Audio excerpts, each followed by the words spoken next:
Oh ya, saya sukses di bidang agama, tapi tidak sukses di bidang lainnya. Itu tuh bagaikan roda yang, tapi rodanya nggak rata. Misalnya saya nggak perlu nelfon mereka tiap sebentar, saya nggak perlu ngantarin mereka ke sekolah. Apa satu hal yang kalau Anda lakukan dalam hal keuangan ini, membuat semuanya jadi jauh lebih gampang. Sekitar 2 bulan yang lalu gitu ya, berat saya sudah sekitar 76-75 kilo. Jadi saya tuh nggak cemas kalau misalnya, oh hari ini kok saya belum punya uang, kok hari ini misalnya saya belum sukses. Saya tahu bahwa saya pasti akan menuju sukses karena saya secara setia menentukan kebiasaan saya. Yes.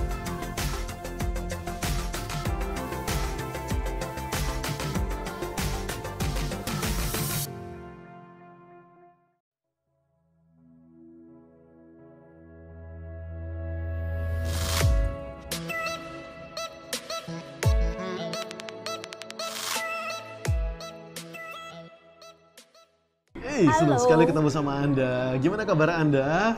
Erik Ronald dan Reni Artati. Nah, Anda sudah nonton video sebelumnya ya tentang bagaimana caranya supaya bisa mencapai kesuksesan? Ya. Jadi di video kali ini kita akan belajar untuk memilih kebiasaan-kebiasaan.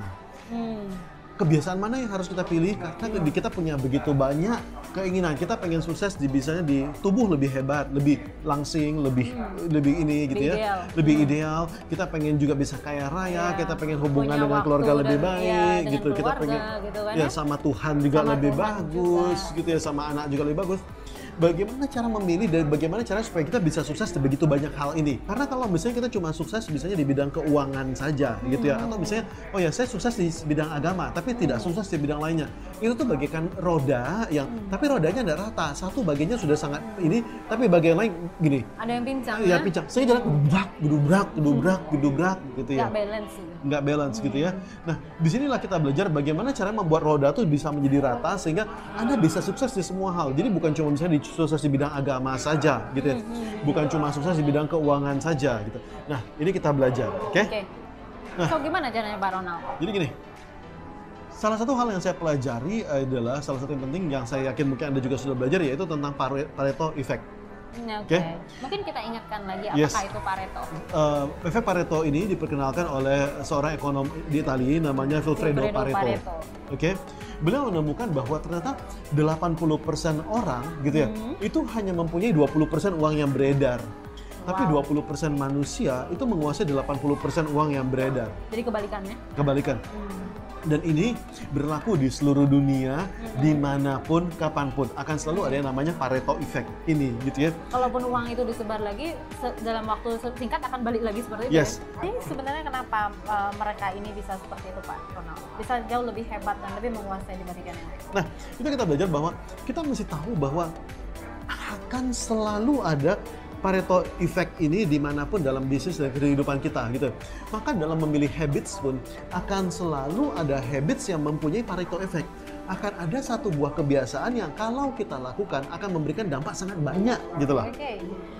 Mungkin bisa kasih satu contoh di satu bidang kehidupan? Yes. Contoh apa nih? Jadi misalnya begini, saya gitu sama anak-anak saya gitu ya. Anak-anak saya ada di Pekanbaru, saya kerja di Jakarta gitu ya. That's quite big.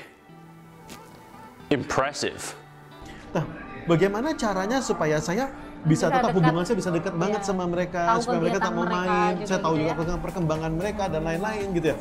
Maka saya memilih habit gitu, karena nggak mungkin misalnya waktu saya lagi terbang jauh gitu ya, saya siang nelfon, malam nelfon, sore nelfon, nggak mungkin gitu ya. Nah, maka saya punya satu buah habit saya adalah yang namanya jurnal syukur. Maka sore-sore sekitar jam 6.45, 18.45 itu alarm handphone saya bunyi secara otomatis gitu. Itu daily setiap hari, no matter what. Pokoknya setiap hari 365 hari dia pasti bunyi. Dan alarm ini akan mengingatkan saya untuk telepon anak-anak. Dan nanti sama anak-anak apa yang dilakukan? Saya ngajak mereka jurnal syukur. Yaitu, oh hari ini apa yang disyukuri? Masing-masing menyampaikan ya apa yang disyukuri hari ini. Jadi misalnya anak saya yang pertama bilang hari ini Koko bersyukur, misalnya Koko bisa pergi nonton, dan situ nanti dia bisa cerita sama saya gitu ya. Oh ternyata nonton. Ternyata dia pergi nonton, lalu apa yang dia alami, lalu kalau dia punya sedih apa sedihnya gitu ya. Dedek lalu bersyukurnya apa, maminya dia apa, saya apa gitu ya. Jadi satu buah kebiasaan inilah yang saya lakukan bersama-sama, dan ini yang membangun kedekatan kami sehingga saya bisa terus dekat sama anak-anak saya. Dan saya selalu membiasakan juga selain daripada itu, selain jurnal syukur, setiap 3 kali seminggu saya akan balik sama mereka lalu saya main sama mereka gitu ya.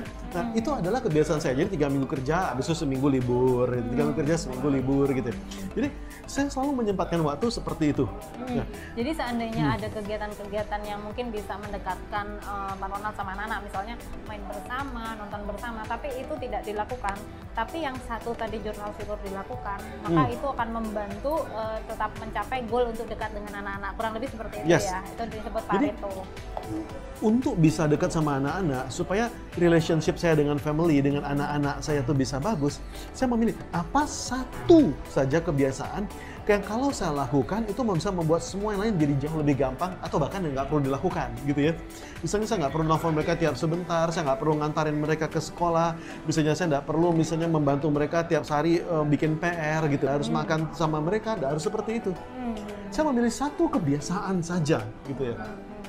Jadi tugas Anda adalah Anda memilih. Gini, kan seperti saya bilang, rodanya tuh harus bulat. Jangan sampai cuma satu doang yang menonjol, atau dua doang yang menonjol, yang lainnya bolong-bolong gitu ya. Nah, maka kalau kita pilih roda ini, harus jelas dulu.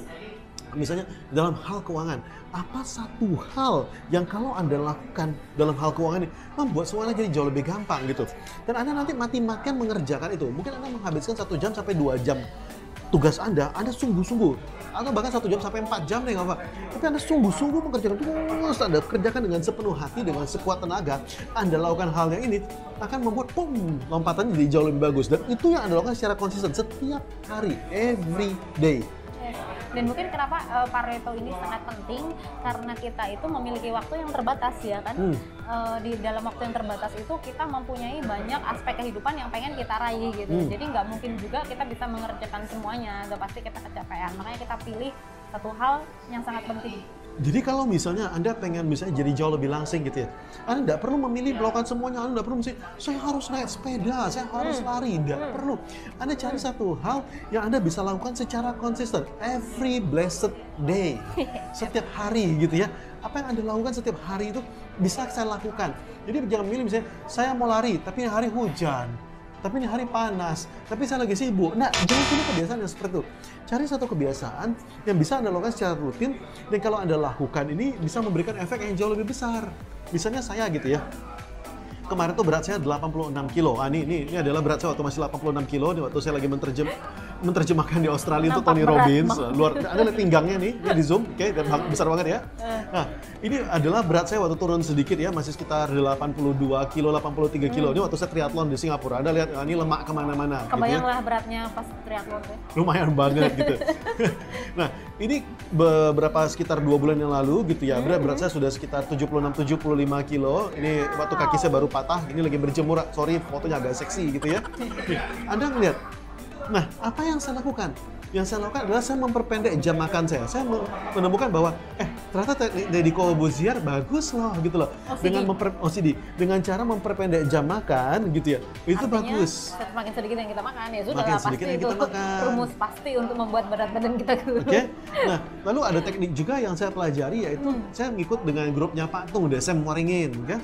Kita punya sebuah grup namanya Peka Monitor Lapor. Jadi di grup ini setiap hari, every blessed day gitu ya, no matter what, 365 hari selama setahun gitu ya, kita akan mengirimkan berat badan kita setiap hari.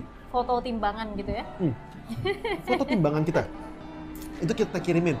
Jadi hari ini misalnya berat 76, naik 0,2 kilo, naik 0,1 kilo gitu. Jadi itu juga membantu banget ya. Kalau masuk ke situ kan malu juga ya kalau kita sampai naik 1 kilo, 2 kilo, wah itu kebangetan. Yes. Makanya kita juga jadi termotivasi untuk menjaga. Yes. Jadi kalau misalnya gini ya, target saya ada 75 dan berat saya pagi ini adalah 75,9 kilo.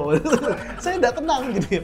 Nah, jadi ketika sudah tahu bahwa pagi ini sudah 75,9, oh Tuhan, gimana caranya supaya besok turun gitu ya. Jadi nggak lapar lagi berarti. Iya.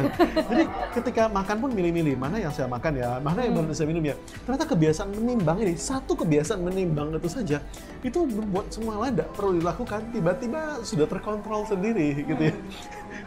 Nah, jadi itu makanya tugas kita adalah memilih apa satu kebiasaan yang kita, kalau kita pilih ini bisa membuat hidup kita jadi jauh lebih bagus. Yes, exactly.